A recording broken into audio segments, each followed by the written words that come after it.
मेरे प्रिय लोग, एक दूसरे का भला करते रहो। तुम में से हर एक को चाहिए कि केवल अपना ही नहीं बल्कि दूसरों के हित का भी ध्यान रखे। परस्पर एक दूसरे के प्रति दयालु और करुणावान बनो तथा आपस में एक दूसरे के अपराधों को वैसे ही क्षमा करो जैसे मसीह के द्वारा तुमको परमेश्वर ने भी क्षमा किया है। मैं तुम्हें एक नई आज्ञा देता हूं कि तुम एक दूसरे से प्रेम करो।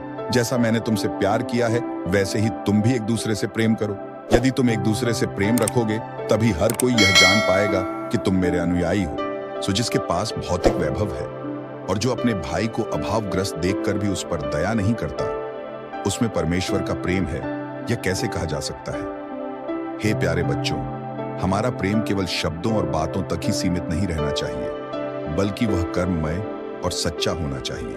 किंतु यदि कोई अपने रिश्तेदारों, विशेषकर अपने परिवार के सदस्यों की सहायता नहीं करता तो वह विश्वास से फिर गया है तथा किसी अविश्वासी से भी अधिक बुरा है। यदि किसी गरीब की करुणा पुकार पर कोई मनुष्य निज कान बंद करता है तो वह जब पुकारेगा उसकी पुकार भी नहीं सुनी जाएगी। इसलिए आओ हम भलाई करते कभी न थके, क्योंकि यदि हम भलाई करते ही रहेंगे तो उचित समय आने पर हमें उसका फल मिलेगा।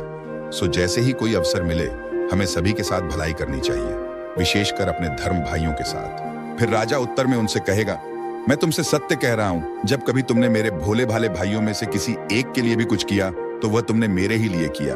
परस्पर एक दूसरे का भार उठाओ, इस प्रकार तुम मसीह की व्यवस्था का पालन करोगे। इसलिए एक दूसरे को सुख पहुंचाओ और एक दूसरे को आध्यात्मिक रूप से सुदृढ़ बनाते रहो, जैसा कि तुम कर भी रहे हो। गरीब पर कृपा दिखाना यहोवा को उधार देना है। यहोवा उसे उसके इस कर्म का प्रतिफल देगा। परम पिता परमेश्वर के सामने सच्ची और शुद्ध भक्ति वही है जिसमें अनाथों और विधवाओं की उनके दुख दर्द में सुधि ली जाए और स्वयं को कोई सांसारिक कलंक न लगने दिया जाए।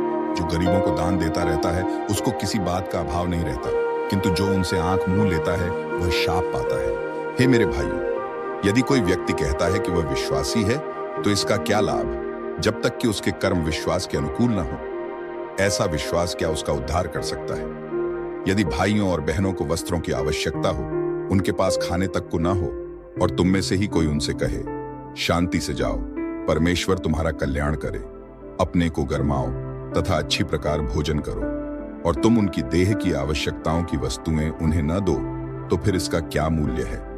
इसी प्रकार यदि विश्वास के साथ कर्म नहीं है तो वह अपने आप में निष्प्राण है। सो जैसे ही कोई अवसर मिले हमें सभी के साथ भलाई करनी चाहिए, विशेषकर अपने धर्म भाइयों के साथ।